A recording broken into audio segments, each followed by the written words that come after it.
Hi hello WhatsApp নতুন একটা ভিডিওতে আপনাদের স্বাগতম। এন্ড আজকের ভিডিওটা ভাই খুবই ইম্পর্টেন্ট একটা ভিডিওতে আমি রিয়াকশন দিতেছি। এন্ড এই ভিডিওটা হলো যে আমাদের যে নাহিদ এটা কোটা আন্দোলন থেকে দূরে দেশ স্বাধীন হওয়ার পর্যন্ত এক দফা দাবি পর্যন্ত যেটা তার নেতৃত্বে ভাই পুরো বাংলাদেশ ভাই মাঠে নেমে ছাত্র। তারপর যে আমরা একটু দেখতে চলছি যে তার পরিচয়টা কি, এন্ড তার বাসস্থান, তার জন্মস্থান, কোথায় বেড়ে ওঠা, সবগুলো এভরিথিং আমরা একটা ভিডিওতে আমরা দেখার চেষ্টা করবো। তো আমি বেশি দেরি হতে চাই না, চলো আমরা এই বাইটার বাড়ি দেখে আসি। কারণ যতবার বাংলাদেশের একজন বিশিষ্টর থেকে আর বেশি যে শেখ মুজিবের মতন এই মানুষ আই থিঙ্ক এখন শেখ মুজিবের কেউ ভালো হবে না। কারণ এই শেখ মুজিবের মূর্তি যদি ভেঙে দিচ্ছে, আমি মনে করি যে বাংলাদেশে মূর্তি রাখা ঠিক না, কারণ এটা একটা ইসলাম কার্ডি, মুক্তি রাখা ঠিক না।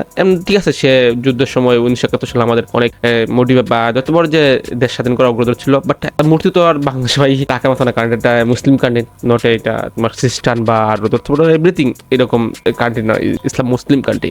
মুসলিম কান্ট্রি তো মূর্তি বা এরকম কিছু আমাদের যায় না। সো এই জন্য মূর্তিটা ভেঙে ফেলছে, আমি সম্মতি, এটা আমাদের মূর্তি ভেঙে ফেলাটাই ভালো। তো আমরা এই বেশি দেরি করতেছিলাম, চলো আমরা নাহিদ ব্রোর, আমি নাহিদ ব্রো বলি কেন ভাই, দাদাও তো নাহিদ, আর নাহিদ ব্রো তো আছে, তো আমরা দেখে আসি আমাদের নাহিদ ভাইয়ের পরিচয় এন্ড তার বাসস্থান, তার বেড়ে ওঠা এন্ড তার ছোটবেলা, তার লেখাপড়া কতটুকু, এন্ড সে বর্তমানে বাংলাদেশের উপদেষ্টা হিসেবে আছে ভাই, সরকার উপদেষ্টা হিসেবে আছে। তো আমরা চলে দেখে আসি, আর বেশি দেরি করতে চাই না, আমি চলে যাই ভিডিওতে, চলো স্টার্ট।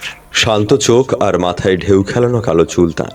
মাসখানেক আগেও তাকে হাতে গোনা কয়েকজন ছাড়া চিনত না কেউ, অথচ এখন তাকে এক নামেই চেনে সবাই, সমন্বয়ক নাহিদ ইসলাম, যিনি কোটা আন্দোলন থেকে স্বৈরাচার পতনের আন্দোলনে দেশের সকল শ্রেণী পেশার মানুষকে করেছেন সমন্বয়ক নাহিদ ইসলাম সম্পর্কে চলুন জেনে নেওয়া যাক। ঢাকার ছেলে নাহিদ ইসলাম, 1998 সালে জন্ম তার, সেই হিসাবে বর্তমান বয়স মাত্র 26 বছর। কিন্তু এই বয়সেই বাংলাদেশের 53 বছরের রাজনীতির ইতিহাস পাল্টে দেওয়ার অন্যতম নায়ক তিনি হয়ে উঠেছেন বাংলার সাধারণ মানুষের মুক্তির নেতা। ব্যক্তিগত জীবনে নাহিদ ইসলাম বিবাহিত, তার স্ত্রীর বিষয়ে বিশেষ কিছু জানা যায় না। সরকারি বিজ্ঞান কলেজে পড়াশোনার পর নাহিদ ইসলাম যোগ্যতার ভিত্তিতেই ভর্তি হন ঢাকা বিশ্ববিদ্যালয়ের সমাজবিজ্ঞান বিভাগে। তার বাবা একজন শিক্ষক, মা ঘর সামলে সন্তানদের মানুষ করেছেন। দুই ভাইয়ের মধ্যে নাহিদ সবার বড়। নাহিদ ইসলাম বরাবরই মানুষের অধিকার নিয়ে সরব ছিলেন। বিশ্ববিদ্যালয় জীবনে জেনে বুঝেই তিনি রাজনীতিতে আসেন। 2018 সালে সরকারি চাকরিতে কোটা প্রথার বিরুদ্ধে তুমুল আন্দোলন গড়ে তোলেন ডাকসুর সাবেক ভিপি নুরুল হক নূর। সেই আন্দোলনের পরিচিত মুখ ছিলেন নাহিদ। ডাকসুতে নুরুল হকের কমিটিতে সাংস্কৃতিক সম্পাদক হিসেবে দায়িত্ব পালন করেছেন।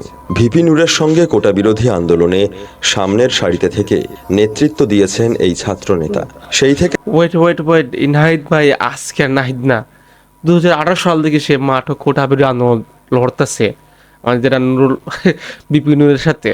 সো আমি জানতাম না, আমি আজকে ফার্স্ট জানলাম যে সে আরো আগ থেকে এটার বিরুদ্ধে কাজ করতেছে।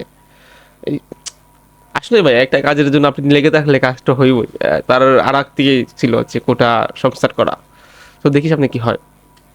ছাত্র রাজনীতিতে পরিচিত মুখ হয়ে ওঠেন। নূরের নেতৃত্বে গঠিত হওয়া গণ অধিকার পরিষদ 2023 সালে দুই ভাগ হয়ে গেলে একটি অংশ গণতান্ত্রিক ছাত্র শক্তিতে নিজেকে যুক্ত করেন নাহিদ। তিনি এই সংগঠনের সদস্য সচিব হন। এই সংগঠনের মাধ্যমেই নাহিদ ইসলাম বিশ্ববিদ্যালয়ের প্রতিটা ছাত্র আন্দোলনে যুক্ত ছিলেন। এরই প্রেক্ষিতে গত জুন মাসে কোটা সংস্কারের দাবিতে নিজেকে যুক্ত করেন তিনি, হন অন্যতম সমন্বয়ক। কোটা বিরোধী আন্দোলন দাবানলের মতো ছড়িয়ে পড়ে, উত্তাল হয় দেশ, মৃত্যু হয় শতাধিক মানুষের। যে কোটা নিয়ে এত ক্ষোভ, সেই কোটা নিয়ে 21শে জুলাই বাংলাদেশের সুপ্রিম কোর্ট রায় দেয় সরকারি চাকরিতে মুক্তিযোদ্ধা কোটা 5% সহ মোট 7% আসন সংরক্ষণের নির্দেশ দেন আদালত। তারপরও আন্দোলন থামেনি। সুপ্রিম কোর্টের রায়ের আগে কোটা সংস্কার আন্দোলনের মাঝেই নাহিদকে অপহরণ করা হয়।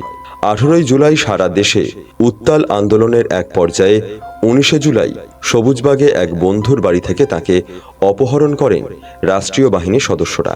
নাহিদের হাত চোখ বেঁধে চালানো হয়। বারবার কোটা সংস্কার আন্দোলন নিয়ে প্রশ্ন করা হয় তাকে, কিন্তু সয়ে নেন তিনি। নাহিদের অপহরণের খবর দাবানলের মতো চারিদিকে ছড়িয়ে পড়ে। রাতারাতি বৃদ্ধি পায় তার জনপ্রিয়তা। নাহিদকে নেতা মেনে সারা দেশ বিক্ষোভে ফেটে পড়ে। তার দুদিন পর পূর্বাচলের কাছে একটি সেতু থেকে অচেতন অবস্থায় উদ্ধার করা হয় আহত নাহিদকে। ভর্তি করানো হয় ঢাকার এক হাসপাতালে। এত কিছুর পরও পুলিশের তরফ থেকে সাফ জানিয়ে দেওয়া হয় নাহিদকে অপহরণের বিষয়ে তারা কিছু জানে না।